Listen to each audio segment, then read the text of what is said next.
And there's people out there that are like, they're like, oh, this is what Holley did to do this, and this is what happened. And I'm like, no, I was there. And they're like, well, no, my buddy said, no, I read this. I'm like, I was there. And so, no, you're right. And there was a lot of that went around. Holley wrote a big check and they did this and they gave all this stuff away. And that's not what happened. It was a very collaborative deal with NHRA. And, it was not a big check at all. So, welcome to the Automotive Advantage. Grow your business and get smarter in just 1 hour. All right, welcome back. Automotive Advantage, and away we go. Justin, this is a good one. We're in between Christmas and New Year's, and this is where people really put in the time to get ahead for the following year, right? Something like that. And for 2026, everybody's asking for, how do we do better? How do we increase sales? How do we go to market better? How do we close the deals in 26? So we brought in an expert to answer those tough questions today. It's Uncle Robin Lawrence. Robin, thanks for coming in. Thanks for coming to Pontiac, Michigan. Glad to be here. Thank you for having me. So good to see you. This is going to be good. You ready? Yeah. Evidently, time flies, man. We were just off camera talking about a time I saw Uncle Robin at Beach Bend Dragway, and evidently that was 15 years ago, which is absolutely insane. But I do want to get into kind of early LS stuff with you guys, sales stuff. So I don't know where we want to start. Maybe Robin, for the people who don't know you, if you want to give us a quick kind of bio, where you came from, what you did, what you were known for, maybe where the nickname came from, and then what we're doing today. I guess my real official racing started with NMRA. Attended one race at Bowling Green in '99, and Dr. Jamie Meyer and several of his cohorts. I don't know if you're familiar with Jamie because he was doing some editorial stuff, freelance for some of the magazines, and he was announcing at other events also. So I went down to Bowling Green, we watched, and then I built a car for the next year, 2000, which was the official launch of NMRA, and so got to know the group better, and raced NMRA for several years. And the nickname comes from Dr. Meyer always enjoyed having fun with making it very entertaining announcing. So very elaborate, very exaggerated, names and comments and features about different racers. And the big problem is typically the crowd believed him. And he firmly believed that if he said it over a microphone, kind of like our current liberal media, they think if they say something, it makes it true. And so James Lawrence and Steve Walcott were the two primary owners of NMRA and put that together. And so Dr. Meyer said, this is Robin Lawrence, James Lawrence's dad. And so at that point in time, James was not real popular among a lot of people. And he was very heavy-handed when it comes to rules and talking to racers about the rules and their combinations. Of course, racers were not as easy to get along with either because they were, pushing for their opinion. And so James, some guys was walking to the restroom at the track, and the guy goes, "You're James Lawrence's dad." And so I went to the tower and I asked Jamie very politely, "Please don't tell people I'm James Lawrence's dad." And so he was quiet for a little while. I mean, made a couple rounds, and then later on he said, the next day, he's like, "This is Robin Lawrence, James Lawrence's uncle." And so he called me Uncle Robin.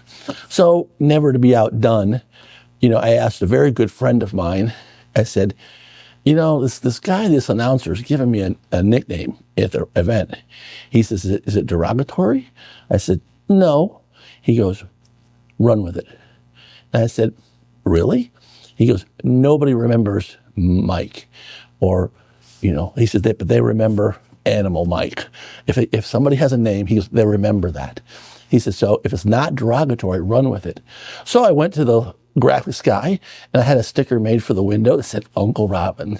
And so, not to be outdone by Dr. Meyer, and it kind of stuck. There's been a lot of variations of that. I think Steve Turner's called me Uncle Tester a couple times, because I test a lot, and I think he's also called me Uncle Red Light once or twice. So, but anyway, that's kind of how the origin of that is.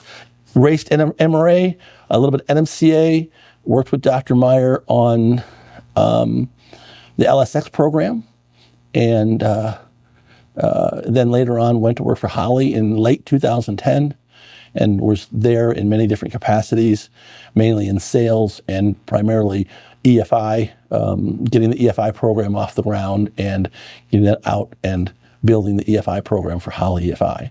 So I think I retired in February of 23. And a lot of changes going on. Private equity turned it in, they went public, and things changed, and a lot of different people. And at that point in time, I decided that I'd go do my own thing. I'm a dyno tuning and consulting and things like that. So that's kind of the gist of, if you want to fill in any blank spots, Dr. Meyer. Robin was an expert knowing the industry because he lives it. He's lived it his whole life and came from outside the industry. Right? You were in concrete sales. I was in the construction industry, and it was a material that's used in parking garages and bridge decks. And so I grew up in a construction company, and then later on went to work selling construction products, and then later as a regional sales guy, and then later on I became a regional sales manager for the company that made the product I used to sell, and then did that as a regional sales manager. Had 8 reps in 13 states. I did that for 19 years, and from there I went to Holley. So I raced during that time that I worked for that company. So it was, like you said, I was outside the industry, but somewhat I was very blessed to be supported by a lot of different companies, did a lot of different testing and feedback for companies. So it was very well sponsored, so to speak.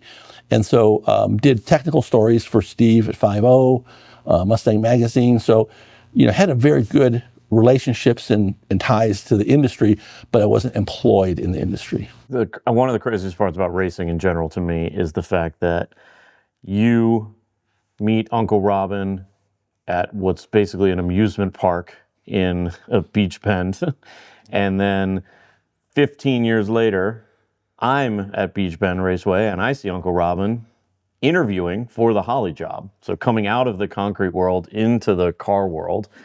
So where else in the world can you find a doctor, an uncle, and a college dropout who all make careers out of this space, from one little place in Beach Bend? It's crazy. It is.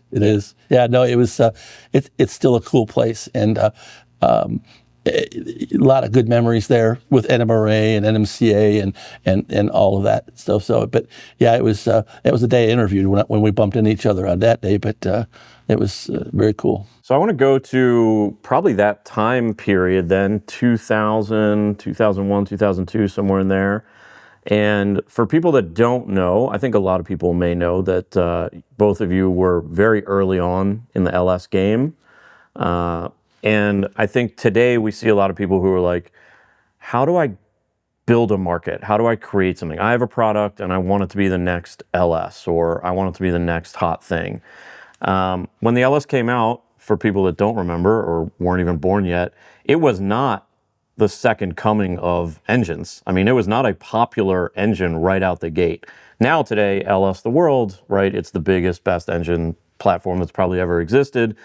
But if we can rewind the tape for people at home, Jamie, maybe you go first. You're at Chevy Performance, GM Performance Parts probably at the time.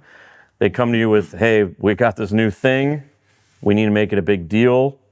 We'll weave Robin in here eventually, but give me kind of how you approach that, because that doesn't happen often in this industry, and it's a big turning point in the industry. And Robin plays a role in this both ways, because he was asked to help put together some marketing material. He didn't have the time, so he asked if I could go write the catalog for GM Performance Parts. This is 2005. And you're right, LS stuff is starting to become real in the aftermarket. So I ended up leaving science, right? I'm a PhD postdoctoral fellow in Cincinnati at the time, and I'm chasing the NMRA series just like Robin is as a racer, putting on these events, these crazy race cars and just rampant aftermarket buildup. Here comes LS. GM Performance Parts does the LSX block. So really first aftermarket block. I think it's probably still the most capable engine component they've ever done. And there were a lot of ways to go to market. You helped, Justin, with LSX shootouts and the early ones there. GM High Tech was where we spent a lot of time and leaned on that community a lot. LS1 Tech, we were there. But one of the difficulties we had is how to connect with people on these forums. It was prior to social media. We've joked through the years, but really to return the favor, to make Robin work even more crazy into this industry, we signed him up got him a contract for what would become an influencer. It wasn't known that way, but he was a technical advisor. He was to be out at the racetracks. We got him the Nova project car from Horsepower TV. He did an amazing series of engine builds with LSX components. All of that went back in the catalog. All of it went back into the dealer shelves. All of it went into feedback to the engineers. Most importantly, people that were on the fence about LS could see someone they trusted, Uncle Robin, do this crazy stuff and go racing. And then he was on the forums, and this is everything. He's spilling everything on how you go fast with these cars. So, Robin, that was daring for you at the time. I mean, you knew the Mustang world real well, but here comes the LS stuff. We haven't talked about that in years, but that was fun, right? It was. I remember the phone call, and it was, as you said, and I don't know about influencer, but it was definitely, the forums were big. I mean, you've talked about Tony Watley many times, and John Ryan was also partners with Tony. And LS1 Tech was kind of the place to go for LS information. There was a couple other stragglers, but they were just nothing compared to LS1 Tech. Very, very, and I think that the message that was out there, that was getting out there, was not GM's message. And so a lot of the information that was on there was an attempt to attack or to reduce GM or GM Performance Parts, because that's how people try to elevate themselves in the industry. And so there was a lot of bad information, and there was a lot of unanswered, comments or posts that were developed. So in my PSA, personal services agreement, that I ended up getting with GM Performance Parts, the car was part of it, but the car was the smallest part of it, and people think it was like a big racing program, and that was not. The social media and we had a list of, I think, about 20 different message boards at the time, and so I spent a fair amount of time. Of course, LS1 Tech probably took 60% of the time that I devoted to following that, and my job allowed me to do that. I mean, I had a time that I could, and some days I would get on look at the posts, see what's going on, see if anybody had said something that we needed to clarify or give them background. Or there were guys on there that, hey, let's, I can put you in contact with the right people to solve your problem. I didn't necessarily have all the answers, but I definitely had through you and other people at GM Performance Parts, had a path to help these people or get them answers with their problems or their questions. So that was, again, probably early influencer type thing, but spent a lot of time on social media. And again, I think the thing is I had some credibility because I'd been out racing. I had been out in technical stories, different things. So it was that credibility and that, being able to nicely answer questions or respond or hopefully direct a post in a different direction, because there was a few of those. And so that's kind of what we did, and while trying to promote the LSX block at the same time. And that. What were you doing during all that time? I was on LS1 Tech reading all of this stuff and engaging with it there. So, but it is funny to just watch. Even today, people still don't really know how to interact with influencers, so maybe we can stay on this topic for a little bit. So GM Performance Parts has a block, they know what it's capable of, but a lot of that sounds like marketing speak or OEM bullshit or whatever. People don't want to really engage with the OE directly, maybe early on, because they don't trust it. So you think, okay, I'm going to bring in some racers that are well known, maybe a Mustang guy, or maybe a Buick guy or whatever, get him in here and let him start to tell the story, but still stay really close. Like, I'm sure there's, hey, Robin, what are you hearing? Hey, I saw this post. Can you respond to that, right? So maybe, Jamie, talk to me about like because that was the best relationship of an influencer to a manufacturer. It still is, but a lot of people are maybe even further away from that now than they were then. So give me like the lay of the land of how you set that up then, and maybe is that still the same now, or would you modify that in any way today? And then Robin, I want your take there too. Yeah, I think you nailed it right. Like the key was you had to have somebody that had been there and done that. The Mustang guys were a generation ahead of the LS racers, regardless of how they feel about it. And you had so many hardcore heads-up Mustang drag racers. This wasn't like bring a Mustang guy, it was like bring in someone that has this great technical knowledge and is really patient and can really explain things. There are Mustang racers or just heads-up racers you wouldn't put in front of a group of people because they just can't explain the part or the story or tell everything. So, but Robin did a wonderful job, and it's funny because I was thinking about this podcast in the last couple of days, and you're right. I don't see this type of relationship with a manufacturer and an influencer today. I'm sure they exist, but I think some of it gets glossed over. We were in the weeds with Robin. He had access to every engineer, and it's very siloed. At the time, there were GM Performance Parts engineers that were engines and components.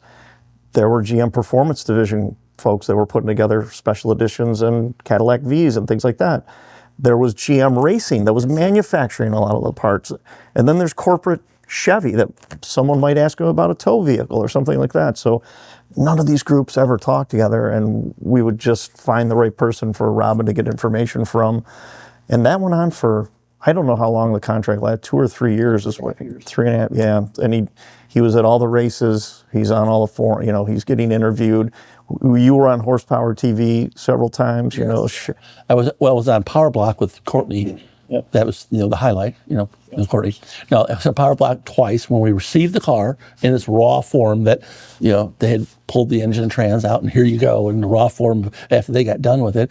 And then once we got the car functionally all together running the whole bit, then we brought it back down and showed them the car. And then it was on Horsepower TV also, as you said, for other types of those segments and different things like that. But yeah. Robin, talk to me about keeping your integrity with racers and with people and also working with an OE. We hear from a lot of influencers or shops that are like, oh, I don't know if I can work with that person, or it's going to seem like I'm buying their goodwill or whatever. But you were pretty honest on the forums about what the block could do and what it couldn't do and what people were doing wrong. So give me kind of your take on how you best work with an OE or someone like that. Well, honesty, as you said, honesty.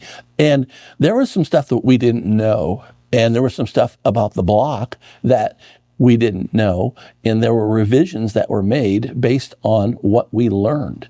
And so that was, again, we did the program with the car, which was to build a nitrous-assisted car that would run in Nostalgia Pro Street, which is in the mid-sevens. And so that would validate that integrity of that block and that product line. So we were honest. And so if we knew something, because you're going to get found out at some point in time anyway, and then your credibility goes to hell. So you're just better off to be humble and say, we're working on it. Let's get it. Here's what's going on. But the honesty, and again, trying to help individuals, on the forums, and give them a direction that was that they didn't have any other way. You talk about I had a great relationship with the GM Performance Parts team and the engineers and things like that. So, I literally had people like, oh, this email, this post needs to be copied and go to this guy. And then I get a response and I'd be able to say something. But a lot of my knowledge it came about from the relationship with them and them giving me that information and not trying to give them an answer just off the top, just like prove I know something, because they're going to find out. I mean, they're going to figure out who and what at some point in time. So I was blessed to have that connection. And so it's the same thing at Holley, later on at Holley, having access to the right people. So, but I think when you mentioned current influencers, that kind of is interesting, because I think a lot of the marketing, here you go, go out there and tell them how great this is, and here's on your car, and they think that's influencing. And some of these people, they don't have the level of credibility that I would hope these marketing people would go after. There's a tremendous amount of people out there that have been there, done that, have the credibility, and and they're not, they may not speak well. I mean, they may not present well, but there's other people that do. So. Yeah, and I think the other lesson for companies, maybe on that same vein, is don't just let your marketing team meet with the influencers. Like, bring the engineers, or have a bridge between the engineers, the product designers, all that, and the influencers. I think today we just see, I know a lot of influencers that are like, oh, the only person I know at XYZ is the marketing person. And it's like, no, you should know the engineers. You should know all those people, right? Yeah, there's a company, that I know pretty well, and they hired a person to be the influencer liaison. So, I mean, I don't believe that model is the best, and I don't know if the liaison is hired off the street, capable, but they don't know the engineers. They don't know some of the supported racers. They don't know some of the down in the trenches employees who are also involved in motorsports and have tremendous amount of knowledge and abilities, and that things that they can add to the puzzle. They don't. It's just, okay, we're going to manage this person. Here's what he's going to do. He's supposed to go out there. We see how many, hits or impressions, or, and they'll target a product. Sometimes they'll say, we're going to push on this part number, then we'll follow that part number and see if we get a blip in sales, things like that, just to see if things like that actually work. But it's gotten really, really, I don't want to say sterile. Is that a good word? I don't know. Very, and I think we did a much better job with that by trying to engage people and then having, access to those people within GM. I'm just going to plug forums once more. We talk about forums all the time. Yeah. I love forums, and I'm every time we talk about them, I'm so nostalgic. One, the world was just a slower pace back then, right? Like, someone would ask a question and they didn't expect an answer 0.1 seconds later. It was like, hey, I'm working on an LSX block. Does anybody know XYZ? You could say, oh, let me get with the engineers. I'll get back to you. There would be a couple posts, and then you could search stuff too. Yeah. You could look LSX block and get 100 posts, right? Like, we all did that. Forums were much, much different. And forums were, some people would use forums as a weapon. Mm-hmm. And so there were people on there that were not interested in one bit in getting an answer or help. They were interested in negativity and toxic and just trying to attack. And so that was sport for me. That was so much fun, because you could turn a thread that started out a certain way, and by the time you got done with it, because you're offering, well, what can I do? How can I help you? I mean, I really just want you to get your problem solved, and that's not what they wanted at all. And so, you had the pitchforks and the torches initially, and then you would you try and help them. But so the forums it was really a sport. And, we've lost a lot, and a lot of the younger generation, so to speak, they'll never know how forums were compared to social media, Instagram, Facebook, TikTok, all this other stuff. So it's, it was interesting. Yeah, bring them back. I feel like the old man yelling at clouds, but I want the forums back, and I want an Automotive Advantage listener to be the one that maybe makes the next billion on the forum resurgence. Robin, one of the core questions for us is, what does it take to drive sales? And you've sold or influenced the sale of billions of dollars of performance parts and high performance cars and race parts through the years. I'm always fascinated with how well you can read the room, read people, how you can think several steps down the road, and how that leads to a relationship and ultimately your sales success. What kind of advice do you give people these days on being, what does it take to drive those sales? How did you get that skill set? What can people do to get to your level of moving big numbers? In my previous job career, it dealt with contractors. They were the ultimate buyer of that product that we sold. We had the architects and engineers that had to specify the product amongst other competitors. So now it was like, okay, we got to get to the contractor and get him to want to buy our product. And the one thing I learned early is relationships, slow and easy. Don't expect the first sale, the first time, 20 times you meet him. Plant seeds. It's all about planting seeds and letting people get to know you and be comfortable with you before you start expecting or hoping to have a business relationship or sales with them. That's on the bigger picture, let's say with different organizations or things like that. The other thing is I learned how in this world, their needs, you have to know their needs, what they expect, what's going to warm their heart, what they want. And in the end of the day, the contractors, it was, we want to make more money. We want our job to be easier to do. We want less hassle. So I refer to a term sometimes where companies are inwardly focused and they're not necessarily concerned about the process of how to purchase or buy from that company or that shop. And so if you make it difficult to deal with, then people will go somewhere else. So the easier you can make it for them to buy your product, the easier you can make them to make money, show them how to make money, then they will gravitate to your product.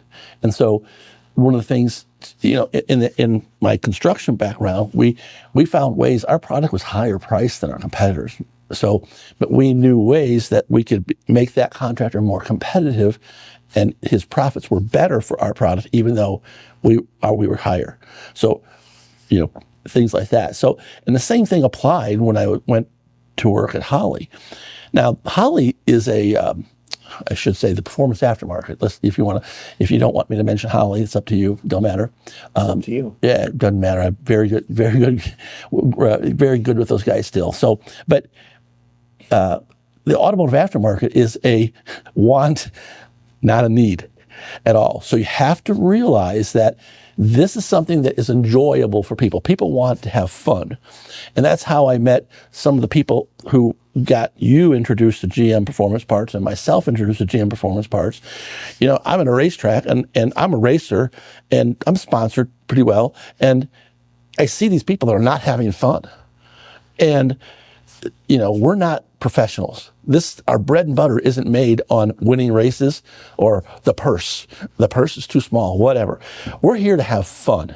Now, if somebody's not having fun, they're not going to be buying product.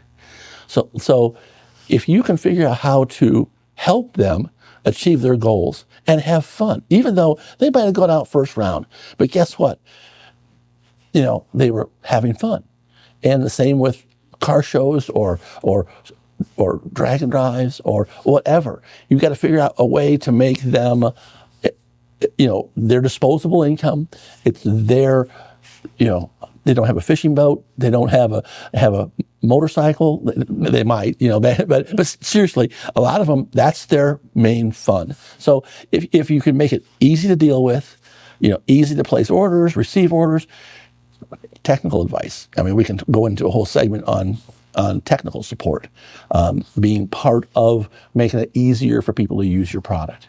So that's kind of where a lot of my focus was when I joined Holley. I love it. I have a bunch of questions here. So for the time to sale, right?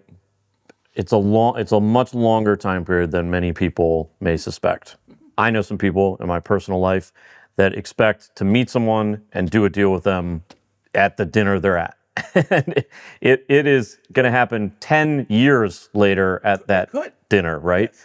But there's big things and there's shops and there's one-to-one sales. Yes. So maybe let's start it with big things, because I know at Holley or even the LSX block, well, let's take Holley for an example.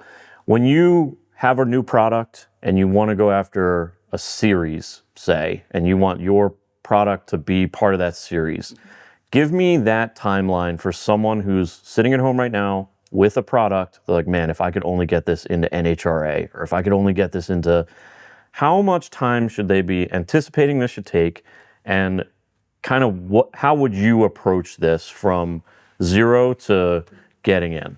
I have experience in this. And so when I joined Holley, again, I talked earlier about planting seeds and building relationships. So I had come off some of my sponsorship program, my PSA with GM, had met some very, talented people, had made some very long-lasting relationships that still have them. And so what I did, let's say NHRA, I paid a visit to NHRA and said, hey, and I asked at Holley, who's handling NHRA? Oh, well, so-and-so, if he'll answer the questions or he'll take care of them. But I'm like, well, the last time you talked to him? Oh, a couple of years ago. So I made a point to visit NHRA. And so I talked to their technical staff. I said, hey, I want to come up and see you. What for? I'm like, I just want to introduce myself. They're like, what for? And so went up there. I don't think we did lunch on that meeting, but basically sat down in the conference room. Here's my card. I raced over here. Here's what I've done. Here's some of my experiences. I'm not here to ask you for anything. I'm here to let you know that as Holley, as a large performance company, that if you need any questions answered or if you need any assistance, then here's my card. I am available to you. I did that for probably 3 or 4 years. At one point in time, I had everybody had talked about Pro Stock, EFI and Pro Stock for years. Warren talked about it, and for the younger crowd, Warren Johnson. So, so Warren had talked about it. Other people had talked about it. Some people had been, shooting it down, and of course, my big job was pushing Holley EFI. That's what my focus was. And so I didn't tell them, hey, I want to do this. I didn't say that. I said, here I am. A couple of years later, I had a couple Pro Stock motorcycle teams that were wanting to test Holley EFI. So I was working with them, and I had approached NHRA and said, hey, they already had EFI and Pro Stock motorcycle. So all I needed to do was get my system approved and added to the list. And so I just said, hey, I'd like to talk to you about Pro Stock motorcycle. And they're like, okay, well, give us a moment. We're kind of busy. But every year at Bristol, I went to Bristol race for NHRA.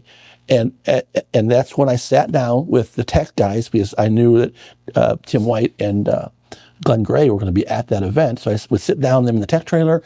Hey, how's it going? Blah, blah, blah. And they're like, we're not doing EFI. That's the first thing they said. We're not doing EFI. I'm like, okay, cool. So when they decided that they were going to do EFI, I was in a very, very good position at that time. And so, the COPO program came about. I had Dr. Meyer had contacted me about the upcoming COPO program that was going to happen, and he was looking for an intake manifold. And I won't tell you what he said to me, but needless to say, it was very urgent that I supply an intake manifold that we had not developed yet for the COPO program. But we had an iteration of it that could be modified, and so I had one of those modified to test. And so that was a success. And then we already had the tooling done. We just accelerated the getting the tooling cast, and we made the program. And at that time, I also talked to them about some EFI stuff. Well, the COPO program, and I was able to build on relationships with people in the COPO program because of the intake manifold. And then after they had considered EFI, Holley EFI for the 12, but the engineering staff pushed the MEFI system and won. By the time they delivered 5 cars, they decided to do Holley EFI for 2013. So we supported very heavily the racers and GM Racing with the COPO program. That rolled into ARCA Series was looking for a crate engine option. So ARCA approached Ilmor. ARCA also approached GM Racing. And GM Racing, because of their experience with the COPO, recommended us. Call Robin Lawrence at Holley. So did the ARCA program. ARCA program was successful. And we supported them, pushed it. Very halo projects, but still, we're talking about that validation of a product in the industry. I mean, you have a car, you're running wide open at Talladega or Daytona, 7,000 RPM or 7,200 RPM for 200 laps. I mean, it kind of okay, this stuff works. So back to the Pro Stock program. Literally, they were like, "Hey, we want to talk to you about Pro Stock." I thought Pro Stock motorcycle. I bumped into an English town and crossing, talk to you about EFI. Okay, I'll call you Monday. Called them.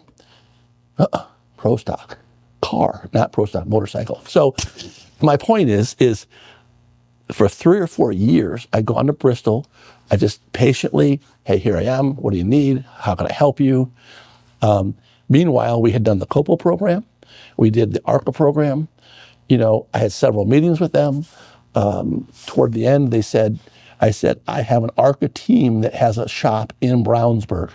Why don't I take you over there and show you their ARCA car?" And those guys they had worked on IndyCar stuff, before working with NHRA. So they were pretty savvy as far as some of that stuff. I didn't know what the crew chief would say, and he said, "I'll warm the oil up. We'll be able to fire the car up." The guys asked him, "What do you think about Holley EFI?" He told them it was the best thing they ever did in ARCA. So we got the deal. I had other competitors that were barking at the door, but again, I'd been in that relationship. I didn't expect anything. I didn't demand anything. I didn't have a management that was looking for instant gratification, and that's the biggest thing a good sales guy has to deal with these days. These guys it's what is going on this quarter? What have you sold? What is your number this week? So I was blessed because, at the time, the CEO, Tom Tomlinson, he let me go build that. And I also had tremendous amount of support with the engineering side. Those guys, they hated me.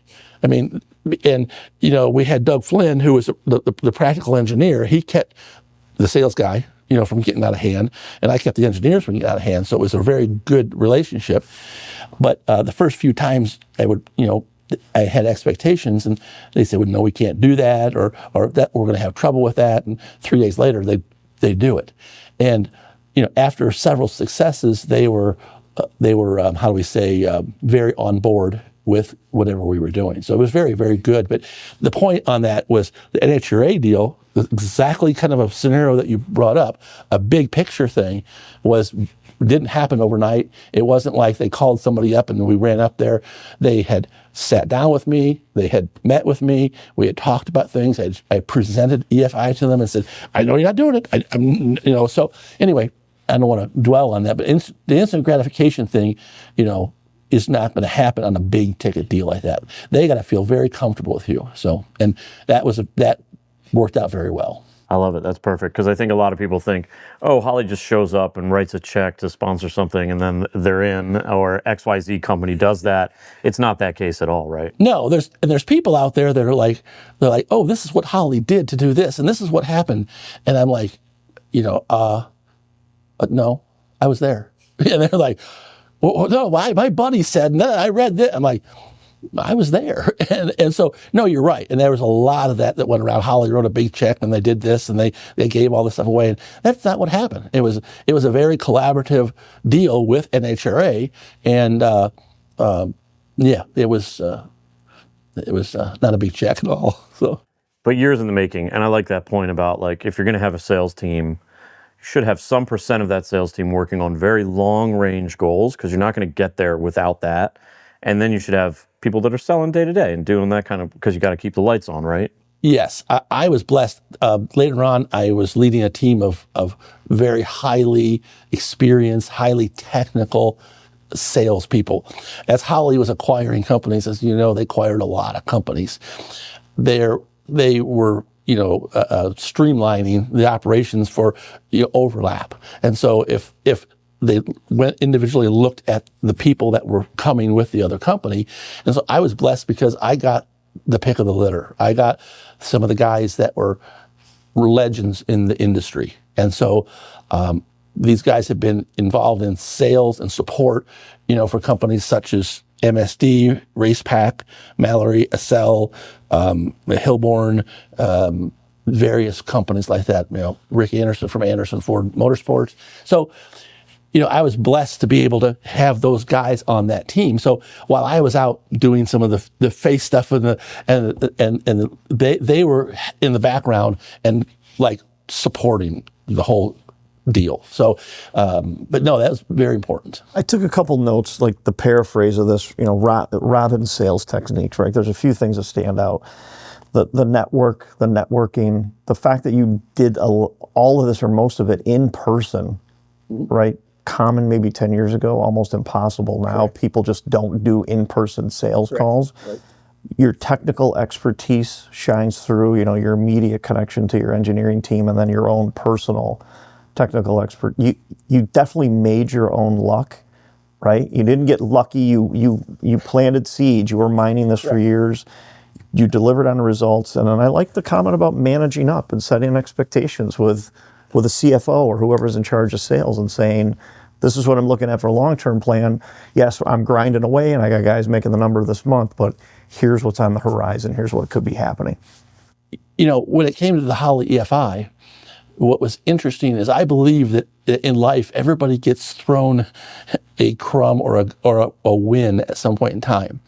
And the thing with that is I've been working 19 years in the previous job. And I was on cruise control. And so I lacked, I'm a competitive person. I like to win. And so I lacked there was no objective, it was like you're selling, drums of material to concrete contractors. It was like not very exciting or romantic at all. So, I had been a beta tester with the Holley EFI. So it was one of those things that you're sitting there and you look at a product and you're going, oh my God, this is going to go somewhere. And if this had the right promotion and the right people and the right support. So those guys had a wonderful product. So I want to say that I'm a lucky guy because I was in the right place at the right time and had some of the expertise and sales ability to help them take that to what it is fully capable of. When you launched Holley EFI, was it zero sales or did you come into something that was on the upswing? I joined them when it was about 3.5 million. And so it had been launched the year prior, but the 3.5 million was not all just Holley EFI. It was some of the old Commander 950. It was intake manifold combinations. So of that Holley EFI, it was a very, very small amount. It really had not taken hold or started to get legs in the industry. So I think they released it somewhere around 2009. I joined them at the end of 2010. So it was about $3.5 million when I joined. And so, it was. Was it 100x when you walked away? Yes. I'm going to wade into some murky waters here. Awesome. There's a lot of time that a sales team and an engineering team are very divided from the marketing team. Sometimes they work together. A lot of times they feel like each one is the only one rowing the boat and they're the only ones making it successful. So we've talked about the engineering side and the sales side of Holley EFI's success. Many people may not know, especially if they're newer to the scene, that Holley was basically a dead brand pre-shift to LS. I mean, it was a carburetor brand. Yes. Don't forget the carburetors. Yeah, that was their big thing. Careful. Careful. I said we're going into murky waters. Okay. All right.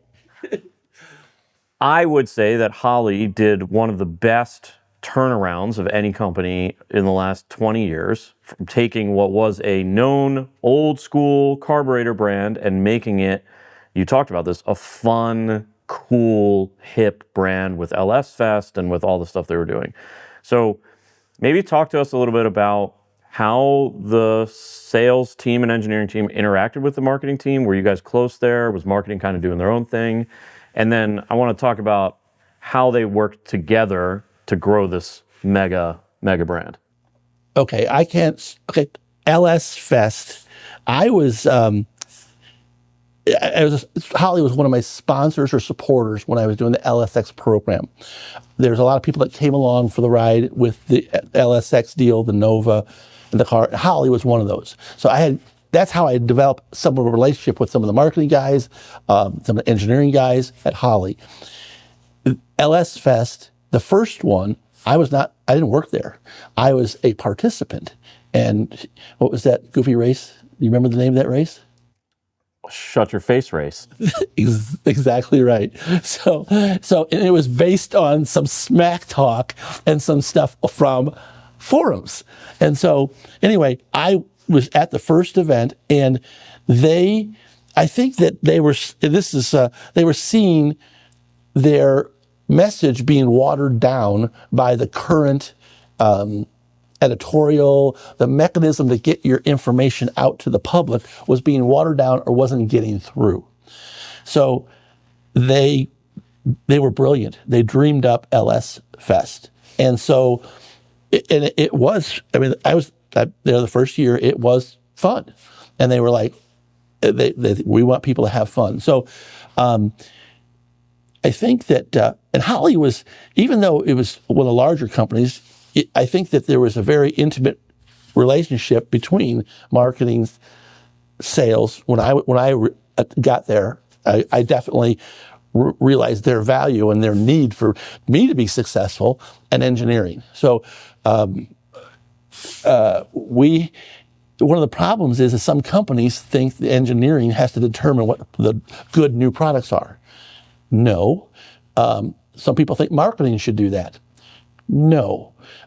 While they should be part of the process with marketing, with data, with GM, with the engineering, with a case on, is it going to be profitable? And marketing, are we going to sell enough? But sales ultimately has to be out in the industry, out with feet on the ground, not reading, internet posts, and to determine what is going to be the best product to develop and to bring to the public. But the business is flat. The performance industry is not a real big growing industry. It's pretty flat. And Holley was, I think that some people were in panic mode because they thought carburetors were a dying, a line. And so it was funny because, in the first 10 years I was there, they probably dropped 20%. So it wasn't dying near as fast as people were trying to stab it. A lot of people were still buying a lot of carburetors. But the whole LS movement, they took it to a whole different level. And so, and marketing, was, they were the key. That marketing is the guys that made that happen. So does that kind of get you out of the murky water there. Yeah, I just wanted a sales guy to admit that marketing was the key there. So I got what I needed out of it.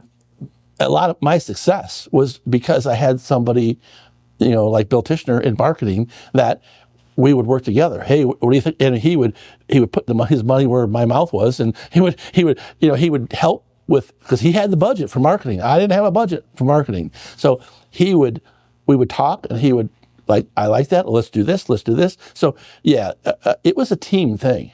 How about time to sell for shops and little things? So you're doing these big projects, but you're also like, hey, local speed shop, I need you to buy 2 EFI systems, and I want to just get you on board, and give me your approach to that. And maybe, if you can, try to flip it and tell a shop owner what they could be doing better when they're engaging with a company like Holley. And when I started, I approached a lot of friends in the industry who were heavy into EFI. I thought that would be my first, point to touch base and push the Holley EFI. That backfired. That did not work. So I talked to some of the guys, and I said, okay, we need to make these guys an island. And because there's a lot of guys that had a lot of experience, and they were very comfortable with their relationships and with the product they were currently selling, so they weren't going to just drop because Robin asked them to. That wasn't going to happen. So what we did is we tried to focus on, again, making the little guy profitable. And so we knew from past experience that the industry was very had a lot of situations where people would go into shops and try and demonstrate demonstrate EFI, and they would spend 2 or 3 days, and the engine would be backfiring and won't run, and some young kid out of college would be calling back to the engineers and asking them questions and doing things, and finally the shop owners would throw them out. So what we did, and we said, we have to make these guys are very busy, these engine builders, these shops, we have to make this uncomplicated and very easy for them. Let's show them how easy that is. And again, back to that, they're going to make more money. So what we did is my guys had harnesses and ECUs in a trunk full of all kinds of components. And so what we offered was told these guys, hey, we've got the CFI. We know you might be doing this system now or this system over here. But what we would offer is say, hey, what we'll do is we'll come in, if you're going to do a dyno session, we'll come in, we'll throw our stuff on whatever customer engine or your engine you want, and we'll do a demonstration. We'll fire it up. We'll do some dyno pulls, and you can look at it yourself. And if you want to buy that system because it's already here and you want to keep it for your dyno, we'll give you a deep discounted rate. Sometimes I receive product from returns that we can't resell, but I know it works, so we ran on the dyno. I leave it with them. Hey, keep it for future dyno work on your. So, what happened there is, and I told my guys that we all became very, very proficient at making sure that as soon as you push that ignition button, that baby fired off. No popping, no banging, no flames, no calling engineers, that sort of thing. So we became very good at that because we knew that was a weak point and a stress point with many of those customers. So again, we tried to make it easy. The strategy in the Holley at the time, and still is, but the closed loop operation was phenomenal. It was something the industry had not seen that type of speed in the previous ECUs. And it was the latest and greatest. So what happened is we had literally engine builders that would tell us that, it took me 2 days to put the engine on the dyno, develop a tune, make the pulls, get everything sorted out. And so literally we would go in and have it done before lunch on the first day. And they said, I can do 2 more engines in the time that I did the other system. This is awesome. So that's really what helped a lot, is we went to these engine builders, some racers. I mean, we sprinkled some parts around out there to, get some of our friends in the industry to use our product, supported the heck out of them until they were seriously competitive. And so, it was, you really had to show them how to make more money and how, working with us was beneficial. Later on, Holley said, listen, these guys, here's our price schedule over here. Here's our price schedule over here. If they're doing this, we'll get them on the deeper deal. So now they had access to not only the EFI brand, they had all of Holley's other brands. So now instead of oh, I'm going to order Holley EFI. Oh, while I'm placing that order, maybe I need an intake manifold or distributor or a carburetor, some coils. And so they would, I can make a decent margin on this stuff. Boom. So that's helping them make more money. I think a lot of people just assume that you make a good product, you post about it a couple times, and then people start buying it. But it's very much, I'm driving to your shop with the harness in the back of my trunk. We are going to show you how this works. It's much more face-to-face than a lot of people think.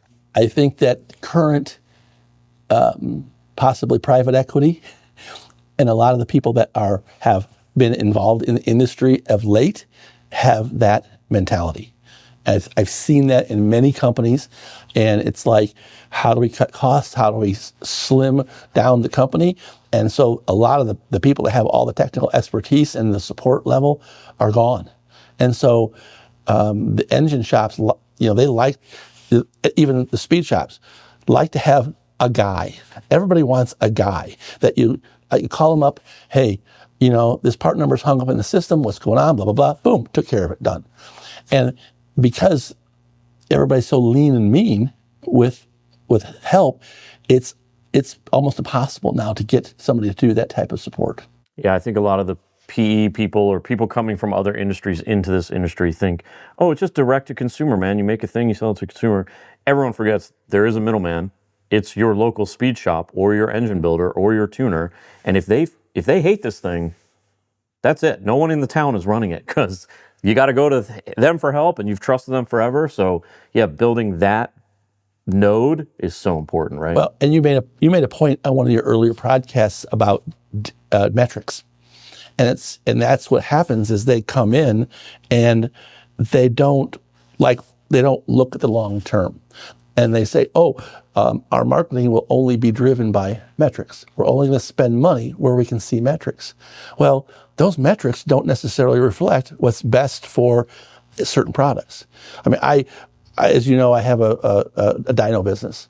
And so I get a tremendous amount of people that are older than I am, that are retired, and they've got stupid disposable income. And at this point in time in life, they want to have fun. They want to drive their car to a car show. They want it to run nice. And so that metric, those people can't be counted in those metrics because they're not involved in the areas in the social media where the metrics are being counted. So, I tell somebody, look it up on the website. No. They're going to go on, look at their Summit catalog. And so some people still want to look at those catalogs. And so anyway, I think that you made a really good point about people can make metrics say anything they want. And I think that happens a lot. I'm smiling because Robin just knows his customer so well. And he's telling these stories, but it's something that we coach people on or we bring to the table. You got to know your customer so well. And here you are, you're identifying some weaknesses. How do you help a shop make more money, an engine shop make more money? It's a brilliant example of how to know your customer and how to take care of them. And that's what's always made you a great salesperson, right? Hopefully. Well, and one of our mutual friends we saw over the weekend, and he was buying, in excess of $70,000 worth of product, and they decided to redesign the product. And so he told me, and then they changed his pricing schedule because he was less than $1,000 away from the tier that he needed to have the good pricing level. And he said, so I just started buying things from everybody else. So, I mean, somebody didn't know that customer. Somebody didn't say, listen, this is the trickle down effect that's going to happen if it's one part number. You make it mad over here, and it's not just going to be that one part number. You're not just killing. We only sold 20 of those last year. But now he's so mad that all these other products are gone. I mean, you're going to motivate him. Give it to him. Yeah. So it's a touchy thing. And again, knowing what their needs are and what's warm and fuzzy with them, and being able to get a response from upper management, in that, hey, Joey brings the good information. We don't want to cut that product. We're not selling enough to really justify it. But in the long term, we have all these other products that he does buy. Robin, you're a tuner. You've always been a tuner. I want to explore that side hustle, but now call it semi-retired job or whatever. But you are called in to tune a lot of very expensive engines and a lot of very expensive cars. Can you explore that a little bit for us? Kind of share what that means, and also think about the folks that are listening to this that would love to just be a tuner when they grow up. Is that a viable income? How much money can I make as an engine tuner or a motorsport tuner? Talk to me about this a little bit. I don't know. I'm really not a Shane T. I mean, or there's a lot of guys out there that are doing very, very well at it. I don't tune the cars at that level. And so, it started as just a hobby, 88 Fox body, how do we screw this thing to change the fuel curve? And I was always into computers early in life, the old Radio Shack, TRS 80s, just old. Jamie's like shaking his head. Yeah, so between that and some of when the cars came out with EFI, I gravitated that. Again, I'm competitive and I like to see change. I like to see improvement. So as far as mine, it came about a lot of self-taught, and then being associated with different, like racing and having people that would let me use their dyno for free. And because I was helping them learn things also, and just figuring out what doesn't work and what works. And I think somebody can make a decent living at it. I think there's a lot of guys that, fly all over the place, and there's some guys that camp out on dual dynos in the same shop, and somebody just keeps rotating the car in, and they line up 6 cars to tune in one day. I'm not that guy. I mean, I like to take it a little easier now. So, usually I'm home for lunch and I'm done for the day. So I'll do one in the morning, get it all done, and then now that's on the chassis dyno. The engine dyno it's a long, hard day usually if you do get it on and off the same day. I've always been fascinated with EFI, so that's why gravitating to EFI and computers. That's kind of where that is. Now, if somebody wants to do this, there's some very, very good places to learn that. I mean, even people like, the School of Automotive Machinists is more focused on building engines and some machine work. Ohio, the Northern Ohio, a very good program. Ben Strader has a tuning class. And whereas, you go to a Holley class and they teach you how to use the software. Okay, this button will do this button will do this. They don't tell you the concept of air fuel and stoichiometric and they don't teach you that. Whereas like Ben Strader's EFI University, he has a specific class that tells you the concept and the engineering behind tuning. So, and most of the time, there's a lot of people out there that just basically, go buy HP tuners or go put Holley EFI on your Fox body or your 5.3 turbo and start playing and start listening to some of your friends, and you're going to break a few things here and there. That's why you want inexpensive junkyard engines. But there's a lot of guys that have done that. But my deal, I used to do tuning for people, and people didn't want me using their dynos. And they're like, saw me as competition. So that's when I moved back to Illinois. I put my own chassis dyno in, and I've always had a love for the engine dyno and the development side, development pieces of parts and testing. So the race car is an extension of that, but the dyno is kind of gets you there. So does that answer that question? I mean it's for me, I'm not out there chasing, looking to add or be very, very busy with it. I'd rather have good equipment and get good data and learn. You just add timing until it breaks and then go one down. I think it's pretty simple. That's what I've experienced out there in How's that in car? the market. You had a Firebird or something, didn't you? Whatever happened to that car? I mean, we talked about that 10 years ago. Has that thing ever seen the light of day? I have a Trans Am WS6, single turbo, Vengeance Racing built, made 1260 on the engine dyno, made 1130 to the tire, with a Holley EFI on it. Right. And we just took it to the half mile this year for the first time ever. Oh, wow. It's a Runs and drives. It was terrifying. It's been a 15-year project. Yes. So Ron. I was going to ask you who drove it. So Ron drove it first. Okay. So I couldn't get there. So Friday, the Vengeance crew went up, got everyone else's cars prepped. Saturday, Ron took the first hit in the car. Now, you got to imagine Ron's state of mind. This thing's been 15 years. It's Vengeance. They know how to build cars, but did we forget to put fluid in the rear end? Like, there's so many things on a 15-year-old car, right?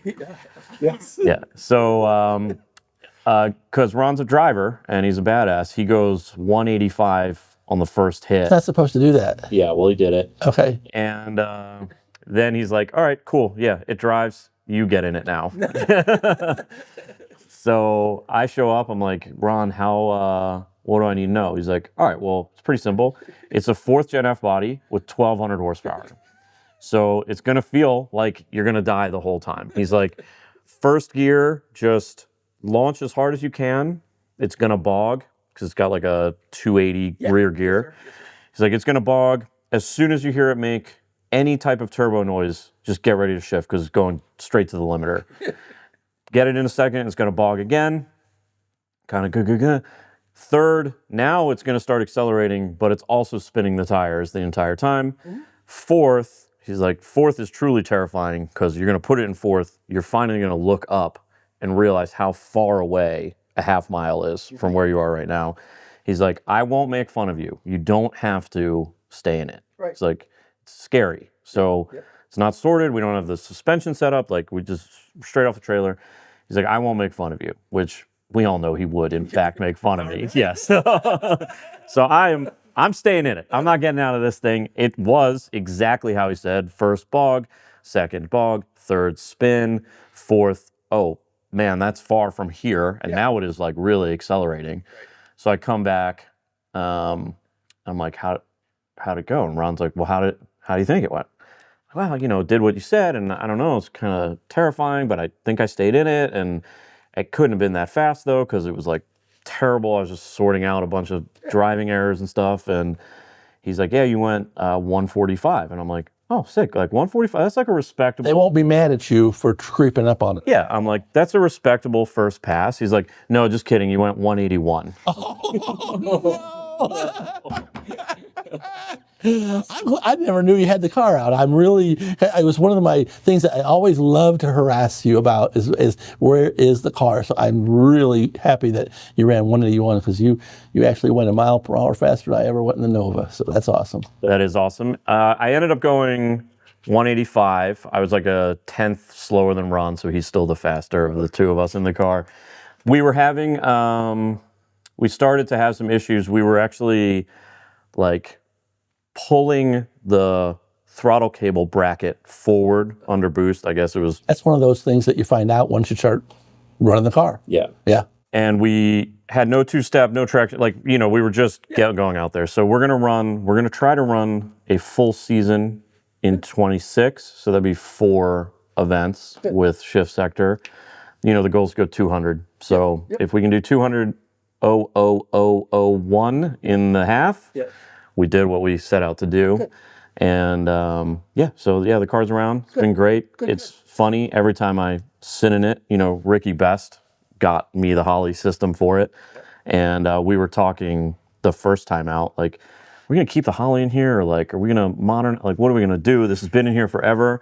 I'm like, that's never coming out. Right. So we're going 200 with this in it, and then we can. There's a lot more to that than just having the Holley in the car. There's a lot more to that. So, well, that was what was interesting is I literally, when I was at Holley, a lot of racers that I knew would call me up, or racers I met because I was going to a lot of events. I was trying to be out there in front of people, and that's where all my opportunities hit is meeting people at events. Some of the big wigs at different companies and things like that. But I literally would have people call me and say, "Hey, I'm thinking about the Holley." I'm like, "What kind of car?" "Oh, it's this." I said, "How are you making out?" "Well, a number 2 in the points." I'm like, why in the heck would you want to change your system while you're 2 in the points? And they're like, they didn't understand that. But, but I was being honest. I mean, don't screw with the car. I mean, maybe in the off season and then start getting up on it. But why would you do that? And again, credibility, honesty, and I'd like to sell them something, but geez, I mean, I've seen so many guys change cars, not necessarily, EFI system, but change something on the car and completely torpedo the program. Yeah, never change major things mid-season if you're doing successfully. That's a terrible idea. Robin, you've been one of those guys I've called when I need to know what's going on in the industry. Hey, how's it feel out there for you guys? What are you seeing? What do you see on the streets? You mentioned it earlier, 24 and 25 have been I'll say really rough years for the automotive aftermarket and for racing. You and I have seen pockets of success. We've also seen companies go out of business in the last 2 years. What do you think 25 what do we close the books at on 25? And then give me an idea of what 26 looks for. What are you looking for in 26? And then if you're running one of these companies in 26, what do you do to get after it early? So 25, 26, and then give me a plan on how to make it a good year. It's been very interesting, 24 and 25. I mean, the tariffs, I've heard more crying from people that you find out who's actually been bringing stuff in from somewhere else, because they're the guys that are complaining the most about the tariffs. And you've got the other guys, the hardcore guys that are like, screw China, blah, blah, blah, let's do this. I get it. I mean, there's got to be a balance. It's going to happen somehow. But the industry is really, the PE guys really got excited about this sector, and a lot of them chased a lot of these companies. And I know there's some of these companies aren't able to there's some bankruptcy going on in some of the vendors or suppliers of these companies. If we thought we had trouble getting raw materials during COVID, I think we're seeing a little bit of that now, and we're seeing some of these companies with PE have stubbed their toes and made some mistakes. And again, I think, I'm happy where I'm at, as far as what I've seen. In the racing side, I mean, you see all the stuff that's happening with NASCAR, with the lawsuits, and then you see IHRA, who Darrell is on a tear, and he's buying up everything, and NHRA is kind of, they're kind of, I don't know if they're kind of like just, stale, in my opinion. I didn't race any NHRA races last year at all. This year, 2024. I was really devastated by NMRA and MCA going away. You really don't know what you have until it's gone. And I don't, Steve pulling out and closing was a business decision, and it was smart for him, for the safety and security of his family and his livelihood. So I don't hold anything against Steve. I appreciate the years that he was dedicated and what he gave us. But there's so much change in the industry. IHRA is going to be 8th Mile at their events. I've been talking to a lot of different racers. They're not interested in 8th Mile. I understand from a promoter or an event guy, 4 wide. I hate 4 wide. I can barely watch 2 cars, much less 4 cars. So it's really interesting to see how all this is going to roll out. We have, Dart has issues with their casting foundry. Brian Tooley just sold to private equity. Holley, I think, is making some steps in the right direction from what I can see. Edelbrock, who several years ago was making some wrong moves. I think Edelbrock has really made some right moves in the last couple of years. So I think that people are going to go out and enjoy their cars. If they can't find that part, or if they think it's out of their reach, they're still going to enjoy their cars. They're going to do something. They're going to work on stuff. So I think the cost of the cars themselves, the projects, have gone through the roof. I think that they've crossed that line where if you buy a shell or a car that needs to be gone through, I think that now most all of them, it'll cost you more to make them nice than it is they'll ever be worth.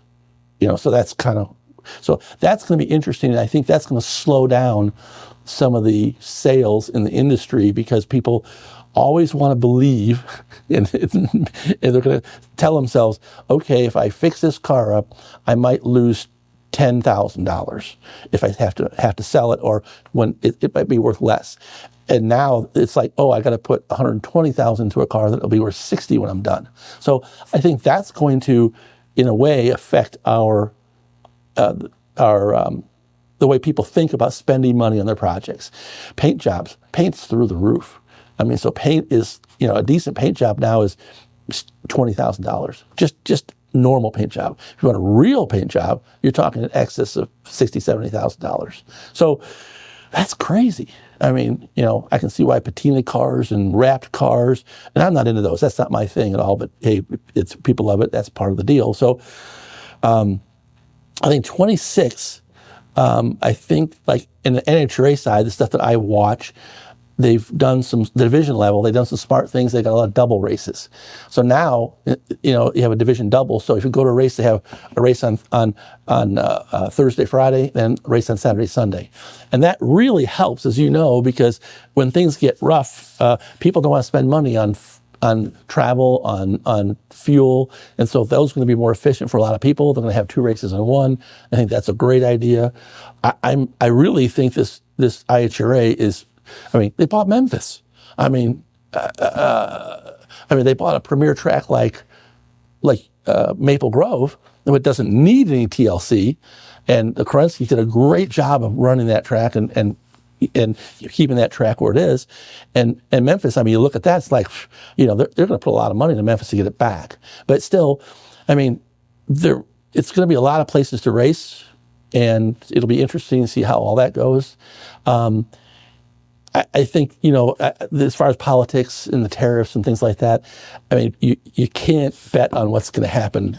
You got to wait. It's just not going to, one thing comes out of the politician's mouth, and then he makes this change, and these guys, if they're trying to follow that, they're very angry people. You see that all the time. So, I think that it'll all settle out. If everybody's going to have a big tax return, then we'll see some really nice spending in the industry. But I'm not doom and gloom. Some of the events like NHRA are being sold out, and so it's not like, but you got to remember there's an enthusiast side and then there's a entertainment side, and then a lot of the NASCAR has always been about entertainment. It's an entertainment. Well, NHRA on the pro side, that's where their entertainment is. On the sportsman side, you don't see anybody in the stands. They're not there. All this stuff with No Prep Kings, Motor Trend, that whole thing going away.